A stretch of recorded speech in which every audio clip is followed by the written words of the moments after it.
या कुक्षि विवरे कृत्वा स्वयं रक्षति सर्वतः नमामि जननीं देवीं परां प्रकृतिरूपिणीं कृच्छेण महता देव्या धारितोऽहं यदोदरे तत्प्रसादात् जगद्दृष्टं मातुर्नित्यं नमोऽस्तु ते पृथिव्या यानि तीर्थानि सागरादीनि सर्वतः वसन्ति यत्र తానౌమి మాతరం భూతి హేతవే.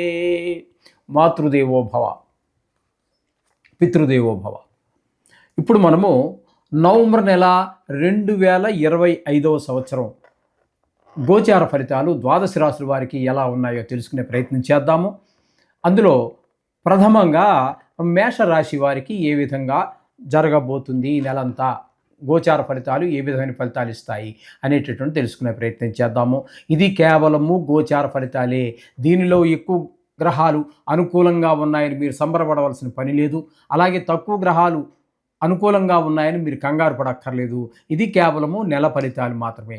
ఇది ఎంత చేసినా దీని ప్రభావం 10% మాత్రమే.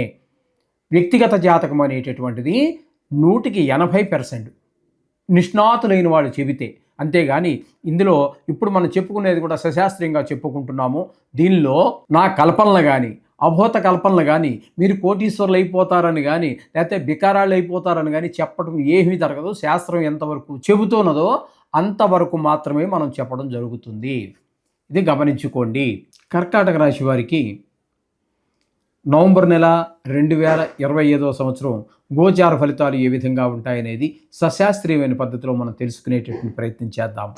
ఇక్కడ కర్కాటక రాశి వారికి జన్మంలోనే గురువు యొక్క సంచారం జరుగుతోంది. నిజానికి మిథునం నుంచి అతిచారం వలన కర్కాటకంలో ప్రవేశించారు. ఏదేమైనప్పటికీ ఎక్కడ ప్రవేశించినప్పటికీ అక్కడి నుంచే దృష్టి ఉంటుంది కాబట్టి దీనికి చాలామంది ఏవో చాలా చెప్తున్నారు. ఈ అతిచారం వల్ల ఏదో అనర్థాలు జరిగిపోతాయని, కొంతమంది బాగా శుభాలు జరిగిపోతాయని కొన్ని రాశుల వారికి ఇట్లా ఏవో చెప్తున్నారు. నా పరిజ్ఞానం సహకరించిన వారికి నేను చెబుతున్నాను, ఈ అతిచారం వల్ల కానీ ఏ విధమైనటువంటి మార్పు ఉండదు. ఇది సర్వసహజం. సృష్టి మొదలైన దగ్గర నుంచి మన లెక్కకి అందనన్ని సార్లు అతిచారం జరిగే ఉంటుంది. అద్భుతాలు ఏమీ జరిగినవి లేదు, అలాగే అనర్థాలు జరిగినవి కూడా ఏమీ లేవు. ఆ స్థానాన్ని, ఆ రాశి నుంచి ఏ స్థానంలో ఉన్నారో దృష్టి పడుతూ అక్కడి నుంచే కదా మరి ఉండేది, అక్కడే లెక్క అక్కడి నుంచే కదా తీసుకుంటున్నాం. అందుచేత అదే ఫలితాన్ని గురువు ఇస్తారు. నాకు తెలిసినటువంటి పరిజ్ఞానం సహకరించిన వారికి ఇంతవరకే. కాబట్టి జన్మంలో గురువు మామూలుగా గోచార రీత్యా యోగించజాలడు.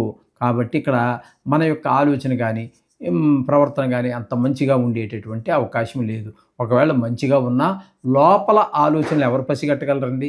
తను మాత్రమే పసిగట్టగలుగుతారు. కాబట్టి ఇక్కడ మంచి ఆలోచనలు కూడా వచ్చేటటువంటి అవకాశం లేదు ఈ గురువు జన్మంలో ఉన్న కారణంగా.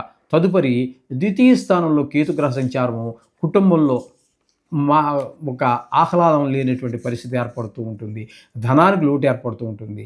మాటలో కూడా కఠినత్వం, ఒక చక్కటిగా మాట్లాడడం, ఏదో నోరు మాట్లాడుతూ నొసలు వెక్కి చేస్తూ ఉంటుందంటారు చూసారా, ఆ విధమైన మాటలు మాట్లాడడం, ఇలాంటివన్నీ కూడా జరుగుతూ ఉంటాయి ఈ కేతువు వల్ల. ఇకపోతే శుక్రగ్రహ సంచారం తీసుకున్నట్టయితే తృతీయ, చతుర్థ, పంచమ స్థానాల్లో సంచారం చేస్తున్నాడు. తృతీయంలో ఒక 2 రోజులు, చతుర్థంలో ఒక 24 రోజులు, పంచమంలో 4 రోజులు సంచారం చేస్తున్నారు. ఈ 3 స్థానాలలోనూ కూడా తృతీయ, చతుర్థ, పంచమ స్థానాలు మూడిట్లో కూడా చక్కటి ఫలితాలను ఇస్తున్నాడు. తృతీయంలో ఉన్నప్పుడు సహాయ సహకారాలు అందరూ అందిస్తారు.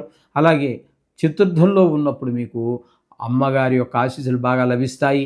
అలాగే విద్య విషయంలో, గృహ విషయంలో, భూమి విషయంలో, వాహనాల విషయంలో, మన స్వభావం విషయంలో అన్నీ చాలా బాగుంటాయి, చాలా బాగుంటాయి.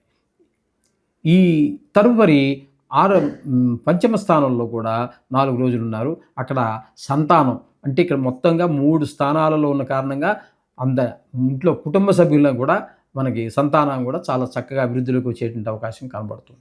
ఈ విధంగా శుక్రుడు మీకు 3 రాశుల్లో సంచారం చేయటం వలన మీకు అద్భుతమైనటువంటి ఫలితాలన్నీ కూడా వస్తాయి. శుక్రుడు అనుగ్రహం 3 రాశుల్లో ఉంది కాబట్టి మీరు షేర్ మార్కెట్లో పెట్టుబడి పెట్టేవాళ్ళు కూడా పెట్టుబడి పెట్టవచ్చు.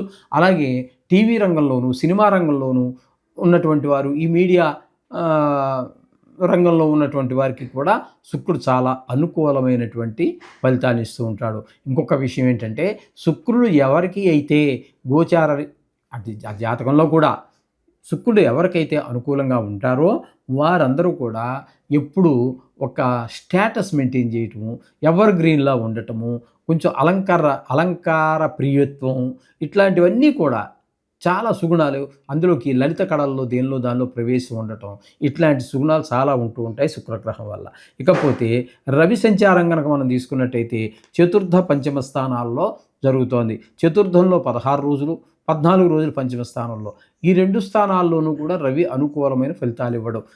4వ స్థానంలో ఉన్నప్పుడు అమ్మగారి ఆరోగ్య విషయంలో తగు జాగ్రత్త తీసుకోండి తల్లిగారిది. అలాగే విద్య విషయంలో భూమి, గృహము, వాహనము, స్వభావం ఇట్లాంటి విషయాల్లో కూడా జాగ్రత్త తీసుకోవాల్సి ఉంటుంది. రవి మీకు ఇక్కడ అంటే ఈ రియల్ ఎస్టేట్ వ్యాపారం చేసేవారికి అనుకూలమైన ఫలితాలు ఇవ్వజాలడు. అలాగే 5వ స్థానంలో వచ్చినప్పుడు సంతానం విషయంలో చదువు మీద శ్రద్ధ తగ్గటము, ఇట్లాంటివన్నీ కూడా జరిగే అవకాశం మనకు స్పష్టంగా గోచరిస్తూ ఉంటుందండి ఇక్కడ ఈ రవి యొక్క ప్రభావం వల్ల. ఇక 5వ స్థానం దగ్గరికి వచ్చేటప్పటికి మీరు కుజుడు కూడా సంచారం చేస్తూ ఉన్నారు. నెలంతా కూడా 5వ స్థానంలో కుజుడు కూడా సంతానం మీదే, చదువు మీద శ్రద్ధ తగ్గడము, ఆటల మీద శ్రద్ధ పెరగటము, ఆటల్లో గాయాలు చేసుకోవటం, తద్వారా అనవసరమైన ఖర్చులు పెరగటం, ఇట్లాంటి మనశ్శాంతి లేకపోవటం అన్నీ జరుగుతూ ఉంటాయి మన ఈ కుజుడి వల్ల. ఇక బుధుడిగా సంచారం తీసుకున్నట్టయితే 4, 5 స్థానాలలో సంచారం చేస్తున్నారు. 4వ స్థానంలో 6 రోజులు మాత్రమే వక్రగతి కారణంగా, అప్పుడు 6 రోజులు మంచి ఫలితాలు ఇస్తారు. 4వ స్థానం కాబట్టి అక్కడ సుఖస్థానం అంటారు. మనకున్నటువంటి ఈ వాహనాలని వాటిని మనం చక్కగా ఉపయోగించుకోగలుగుతాం. 5వ స్థానంలోకి వచ్చినప్పుడు ఇక్కడ ఇతను కూడా, ఈ బుధుడు కూడా రవితో పాటుగా, కుజుడితో పాటుగా ఈ బుధుడు కూడా పిల్లల విషయంలో మరి 3 గ్రహాల యొక్క దృష్టి పిల్లల మీద ఆటంకాలు కలిగిస్తూ ఉంటాయి. కాబట్టి ఈ ముఖ్యంగా ఈ కర్కాటక రాశి వారు తప్పకుండా పిల్లల మీద ప్రత్యేకమైన శ్రద్ధ తీసుకోవాలి. 3 గ్రహాల యొక్క దృష్టి పడుతోంది కాబట్టి. అలాగే ఈ కర్కాటక రాశి వారికి 8వ స్థానంలో రాహు గ్రహ సంచారం జరుగుతోంది. అలాగే భాగ్యస్థానంలో సంచరించేటటువంటి శని కూడా వక్రగతి కారణంగా 8వ స్థానంలో ఫలితాన్ని ఇవ్వబోతున్నారు. ఈ నెల 28 వరకు అష్టమ శని ప్రభావం ఎక్కువగా ఉన్నది. అష్టమ శని మనని అర్ధాష్టమ, అష్టమ, ఏలినాటి శని ప్రభావాలు బాగా ఇబ్బంది పెడుతూ ఉంటారు. కాబట్టి ఇక్కడ శని కూడా ఇబ్బంది పెడుతూ ఉన్నారు. ఇది గమనించుకోవాలి. అంచేత రాహు, శని కూడా అనుకూలంగా లేరు. ఇక్కడ మనకి కర్కాటకానికి కనుక మనం తీసుకున్నట్టయితే 1.5 గ్రహం మాత్రమే మనకి శుక్రుడు ఒకడు అనుకూలంగా ఉన్నారు. ఇక మిగతావన్నీ కొంచెం బుధుడు ఏదో కొద్ది రోజులు మాత్రమే అనుకూలంగా ఉన్నారు. కాబట్టి మీకు పాక్షికంగా 1.5 గ్రహం వేసుకుందాం, లేదా 2 గ్రహాల యొక్క అనుకూలత మాత్రమే ఉన్నది. కాబట్టి కొంచెం వీరు డబ్బులు ఖర్చు పెట్టే దగ్గర కానీ, మాటని ఖర్చు చేసేటప్పుడు కానీ, అంటే ఎక్కువ మాట్లాడకుండా, లేదా ఎవరికి హామీలు ఇచ్చేయకుండా, ఎవరితో ఎక్కువ మాట్లాడకుండా మళ్ళీ అవి ఈ గొడవలకి వాటికి కారణమయ్యేటువంటి అవకాశం ఉంటుంది. అందుచేత ఆయా విషయాల్లో తగు జాగ్రత్త తీసుకుంటూ మితంగా మాట్లాడండి, మృదువుగా మాట్లాడండి. ఖర్చు పెట్టే ప్రతి పైసా కూడా అవసరమా కాదా అని ఆలోచించుకొని ఖర్చు పెట్టినట్టయితే అన్నీ శుభంగా జరుగుతాయి. ఇప్పుడు ఏ గ్రహాలు మనకు ప్రతికూలంగా ఉన్నాయో తెలుసుకున్నాం కదా. కాబట్టి మనం నిత్యం పూజించేటటువంటి పూజలో మీకు ఇష్టమైన దేవుడిని కానీ, నవగ్రహాలను ముఖ్యంగా ప్రార్థించడానికి ప్రయత్నం చేయండి. దానికి ప్రత్యామ్నాయాలుగా చెప్పినటువంటివి కానీ, నవగ్రహాలు కేవలము మనం నడిపించడానికి ఉన్నటువంటివి, మన తలరాతని ఏ విధంగా రాశాడో బ్రహ్మగారు ఆ విధంగా నడిపించడానికి ఉన్నటువంటివి నవగ్రహాలు. కాబట్టి మీరు ఈ విధంగా ఈ నవగ్రహాలు ప్రార్థించినట్టయితే, రోజు వీలుంటే పూజ అయిపోయిన తర్వాత గుడికి కూడా వెళ్ళిన దగ్గరలో ఉంటే నవగ్రహాలు ప్రదర్శన చేయండి. తర్వాత ప్రధాన దేవుని దర్శనం చేసుకోండి. సమస్త దోషాలు తొలగిపోతాయి. శుభం భూయాత్.